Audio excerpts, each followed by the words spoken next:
At the start of each year, so many of us prioritize transforming our physical appearance only to get discouraged just a few weeks later, because the real journey lies in fostering body confidence.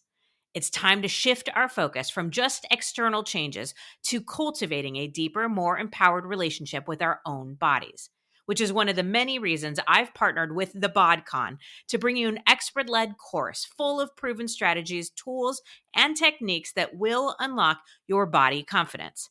Start by taking the free quiz. It's quick, easy, and it just might change the way you see yourself. What are you waiting for? Unlock the door to body confidence. Use the link in show notes to take the BodCon quiz today.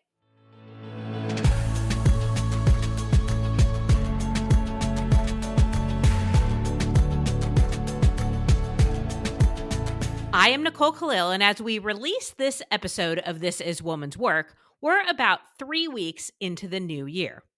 My guess is, as we transitioned into the new year, you were surrounded by messages of resolutions, what your one word of the year was going to be, what is out, meaning what you're leaving behind from last year, and what's in, meaning what you're claiming for the new year. Your inbox was full of promotions, advice, and favorite things, and it appeared everyone was motivated, inspired, and ready to tackle the new year. And some of those things really did inspire me. I saved a couple of those in and out lists. Judy Holler, I'm looking at you, by the way. I loved what she's leaving behind, things like false prophets and faux everything, and what she's bringing forward, like intuition, rest, and boomboxes. I also loved some of your one words, even though I've never really been able to get mine down to just one. If I had to pick my word for 24, I'd have to say curiosity and self discovery. But clearly, that's more than one word. So apparently, I'm somehow doing it wrong. Okay. I also ordered some of the things off of people's favorite things list, from red light therapy to new website templates. And I always prefer to make purchases based on recommendations from people that I trust. But the reality is, I've stopped doing resolutions and one words and favorite things myself. Not because I don't think that they're valuable, but because they've never really worked or been sustainable for me. When I enter a new year, I do have hope and excitement for what's possible, but I also have uncertainty and I struggle hard with motivation after the holidays. And I'm painfully aware that I'm still the same person on January 1st than I was on December 31st. And changes to my mindset, my health, my productivity, and all the other big important stuff take time, because change takes time. So if I wasn't already committed to it prior or during the holidays, it probably isn't going to be something sustainable for me after the new year. And everyone else's apparent motivation and clarity sometimes messes with my confidence. There's that confidence derailer of comparison, right? Comparison is that nasty bitch, that thief of both joy and confidence.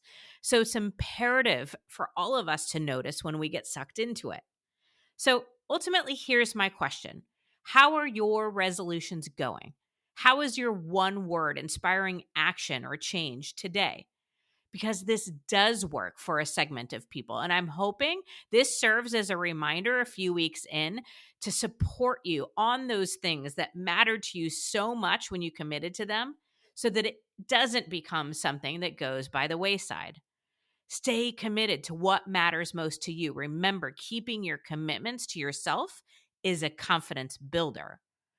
But I'm also aware that there's another segment of people, and I want to acknowledge them: the people who make resolutions or commit to the one word and then don't follow through for whatever reason.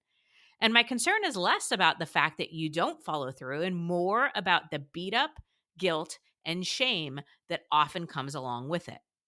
My theory as to why many of us don't follow through is that whatever intention, goal, or resolution we set was probably too big of a pendulum swing.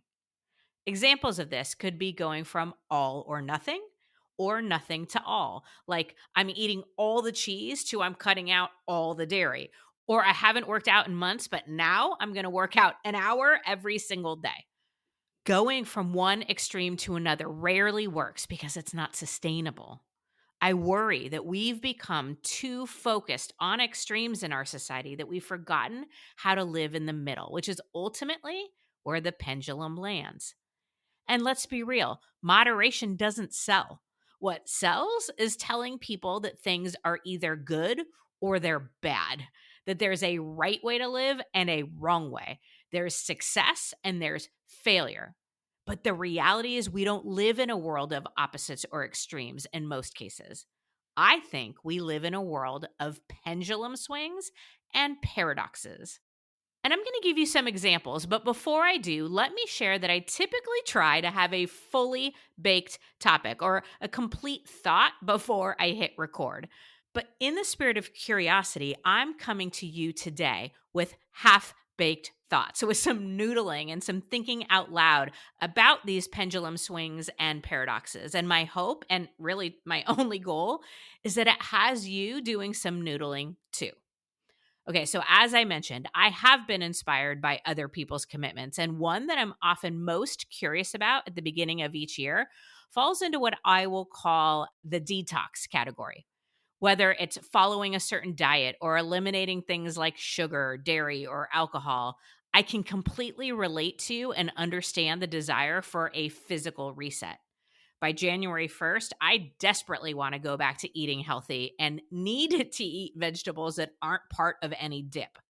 But here's the pendulum swing for me. A detox feels a lot like going from one extreme to another. And I don't see either side of the pendulum as sustainable for the long term. If I continue to eat like I do over the holidays, all sorts of bad things would happen to my physical being and my health, not to mention my mental health and my energy. And when I do anything extreme on the other side, once January or whatever time frame it was that I committed to is over, I often find myself right back where I started before I did the detox. What I'm suggesting we consider or determine is where we want the pendulum to land for the long term, where that middle point is for each of us individually, and then allow for it to sway from there, from that point, rather than swing from one extreme to the other. A bit of an oscillation versus a total seesaw. So let me give you an example. Alcohol. Lots of people do dry Januaries, and many people have given up alcohol for good. And I celebrate that, because if you recognize that something, and I don't care what that something is, if you recognize that something has more control over you than you do over it, or that it doesn't feel good or right for you, or that it does more harm than it does good, I will always celebrate you walking away from it. I hope you're filled with pride for making that decision for yourself. And I hope we all recognize that what's right for one person isn't right for every person, because we have a tendency to do that, right? We find something that works for us and then we want to share it with all the people, which is great because we care and we want other people to feel as good as we do. But it can tip and we can take it too far, so much so that sharing becomes ramming it down everybody's throats and having judgment about anyone who doesn't share your same belief or experience. So at this point, you might be thinking, hold on, Nicole, you're not trying to convince us that alcohol is good for you.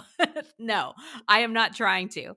What I'm saying is that if good is one side of the pendulum and bad is the other side, the vast majority of things, even alcohol, don't fall on either side as a general rule. It's up to each of us to decide where it falls for us, where we want that pendulum to land. For an alcoholic, alcohol is very much on the bad side of that pendulum, and everything depends on them cutting it out completely. For alcoholics or people who look at their experience or relationship with alcohol and decide that no longer drinking is the right landing point, that's great. Where that person might sway from their middle or from where their pendulum lands is to determine over time how they feel about being in environments where alcohol is present, like a wedding or a work event. And it's up to each individual to decide which direction or how much they can sway. For me, and I'll be transparent in saying that in my late 20s and early 30s, alcohol very much swung towards the bad side for me, pretty extremely. And I would have been better served by cutting it out. But as I stand here today, where I want to land, where I want my pendulum to be, and then sway a little in either direction, and by that I mean being open to other ways and curious about other pendulum swings and middles, what I want is this. I mostly don't drink, but when I do, I only drink well made drinks with well made people. Let me say that I can't do hangovers anymore. Seriously, I have no interest in feeling like shit the next day. If you know me, you know how much I value sleep, and my sleep is total crap if I've had even more than a couple drinks. And Jay and I don't want to be drinking on the couch on random Tuesdays for no apparent reason like we did during COVID. But I also love having a great glass of wine with a great meal. I also enjoy a well made cocktail. It's about the experience for me. So for me, a resolution to not drink for an entire year would have likely been something I didn't follow through on and then beat myself up about. And not drinking for a month doesn't really accomplish as much as it relates to where I want to land. My pendulum lands on I mostly don't drink, but when I do, it's going to be a good drink with good people. It's not going to be a high noon or a shitty glass of wine with people I don't want to be hanging out with in the first place. I guess if I made a resolution, it would be that. And if that was my resolution, I'd have a pretty strong probability in following through on it because it aligns with how I want to live my life for the long term. It's sustainable, but it also forced me to think and to decide what I really want and make some conscious decisions. For me, it's going to be a well made drink with well made people, which are frankly the only kind of people I want to be hanging out with anyway. People who are kind and curious, caring and funny, committed and honest. People who will take care of my name in a room when I'm not there, or who have no time or interest in gossip or drama. Not perfect people, but people who are creating themselves well. And if you don't agree with or like this philosophy, then don't choose it for yourself. I can feel good about where my pendulum lands without having to judge yours. In fact, if you find yourself having judgment about me or this decision, a loving reminder that your judgment is giving you more insight into you, into your values, your perspectives, and your beliefs. It's telling you more about you than it is about me. And I'd invite you to be curious about that. Just like my judgments say more about me than the person or the thing that I'm judging. Okay, so am I trying to say that alcohol is healthy? No, I'm not. But let's be real. Pretty much anything can be unhealthy, and everything is a debate these days. Many things are challenging for some, but fine for others, like gluten or dairy. Shit, even healthy things can be unhealthy for some people. I coached a woman who is literally allergic to lettuce. My point is less about alcohol and more that every single one of us has things that we're doing in our lives that swing farther to the bad side of the pendulum. And that could be our insecurities, our habits, relationships, food, mindsets, and beliefs, and so much more. But your job, my job, all of our jobs is to find the best place for our pendulum to land and then sway from there. Where do you want your home base or your middle to be? What serves you without being worried if it serves everyone else? And then sway a bit from there. And we should do that all year, every year, which I guess brings me to paradoxes because after the detox type commitments, the next most common that I see fall into this sort of self care category as we enter a new year. And in concept, I'd say I'm an advocate of self care, but I also have a lot of beef with it. I'm going to call it a self care paradox. It's this idea that we need self care because we have too much on our plates and we're totally burnt out. And yet, self care is often positioned as something else, something extra that we need to do, as yet another add on to our never ending to do list. Make sure you work out, eat healthy, meditate, do something that brings you joy, something creative, something that relaxes you. Take lots of time you don't have for yourself. And then the irony is we feel guilt and beat ourselves up, which turns self care into self critical pretty quickly. In theory, taking care of ourselves is something everyone should do and be able to do, but so much of what's presented as self care today comes at a pretty hefty cost. From spa days to wellness retreats, healers, cleanses, supplements, and products, it isn't lost on me that most of this is marketed to women. Self care seems to have become a business. To be clear, I'm not saying that any of these things don't have value or that I never do them or that people who sell them are bad. I'm saying that none of those things are necessary to be doing self care. Deep breaths, time in nature, being with friends, practicing gratitude, as just a few examples, are incredible acts of self care and they cost you nothing. And mostly, I think where I get the most bothered with self care is the underlying message that it's about escaping from our lives, our current realities, our stress and our worries, our burdens and our responsibilities, our challenges and our overwhelm. It's positioned as something we do when our lives turn to shit, right? Stressed out, burnt out? Well, you should practice self care. Take a 10-day trip, spend thousands of dollars, and you'll feel better. And you probably will for most of those 10 days and maybe a few days following until you come back to all the things that cause you stress and overwhelm in the first place. So let me get to the point of what I'm noodling on. What if self care works best when we do it before we need it? What if self care is really about small, consistent, day to day things and doesn't have to cost a thing? What if the ultimate form of self care is building a life, relationships, and a career that you do not need to regularly escape from? What if self care is less about products and stuff to do and more about the small decisions, conversations, expectations, and boundaries you create in your life so you don't need all the products and all the things and all the stuff?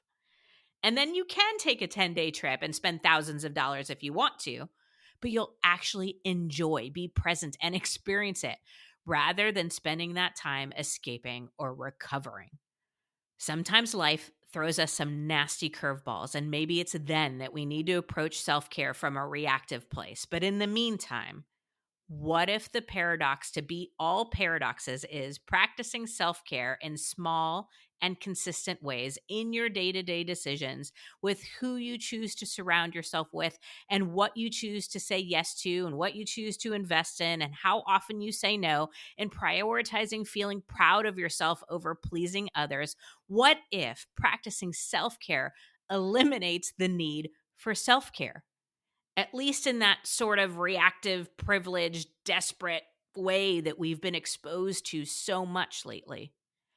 In an age where women feel lonelier than ever before, maybe we should spend less time planning what we're doing or getting or achieving in a year and more time on who we're spending it with. I don't know. I might be totally talking out of my ass on both counts. Like I said, half baked ideas I'm noodling on, and I'd figure I'd give you some insight into what my curiosity looks like. My hope, though, is that in addition to your resolution and words of the years, or instead of those things, if they don't work for you, that you think about and get some clarity in an area of your life where the pendulum is swinging, where you might be going from one extreme to the next, or trying to navigate between two somewhat conflicting ideas or beliefs, that you take the time to think about where you want that pendulum to land for you and that you know two seemingly opposite things can be true, and things are very rarely 100% good or 100% bad. Sure, there are some things like heroin or cancer that we'd consider universally bad, and some things like winning the lottery or finding your soulmates that we'd consider universally good. But most of it isn't one or the other. It's pendulum swings and paradoxes. I believe cheese, pug cuddles, travel, and confidence are good, but you may not. I believe I can be healthy and drink alcohol, but you may not. I believe the ultimate form of self care is building a life I find contentment and joy in on the regular. And I still choose to do some of those things like spa days and retreats and be grateful for the privilege to be able to do them. And you may not. At any time of any year, how are you navigating your pendulum swings and paradoxes? And where do you want to land? May you find your best place for your pendulum to land, and may you accept and maybe appreciate all the paradoxes life brings. Like less is more, commitment creates freedom, and the more you try to please everyone, the less pleased everyone will be, especially you. Pendulum swings and paradoxes sound like woman's work to me. How about you?